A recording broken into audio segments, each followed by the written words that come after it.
Le trafic SNCF fortement perturbé aujourd'hui dans le sud-ouest en raison d'une manifestation. Des salariés d'une papeterie ont occupé les voies de la gare de Vendôme dans le Loir-et-Cher pour protester contre la liquidation judiciaire de leur entreprise. Un mouvement qui a bloqué la circulation des trains entre Bordeaux et Paris. Certains TGV ont été supprimés, d'autres trains ont été détournés sur les lignes classiques avec pour conséquence au moins 2 heures de retard.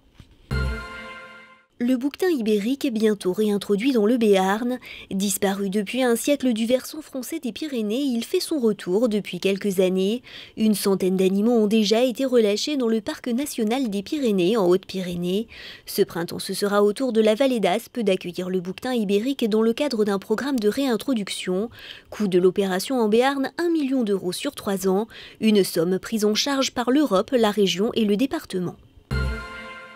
Le printemps est de retour et avec lui le soleil qui devrait briller toute la semaine.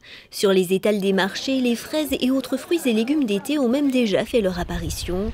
Le retour du soleil ravit les habitants du sud-ouest mais aussi certains retraités qui ont déjà pris leur quartier d'été en Nouvelle-Aquitaine. Le camping de Saint-Augustin-sur-Mer en Charente-Maritime s'active déjà pour accueillir les touristes à l'approche des vacances de Pâques.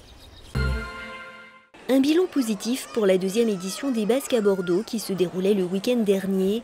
Au programme tourisme, artisanat et gastronomie, l'occasion de découvrir ou redécouvrir le Pays basque des deux côtés de la frontière.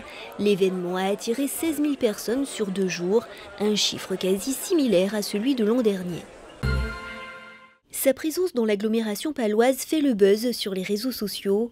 Un chevreuil a été aperçu à plusieurs reprises depuis la semaine dernière dans le centre-ville de Pau, mais pas seulement. Hier matin, c'est du côté de Billère que l'animal a été vu.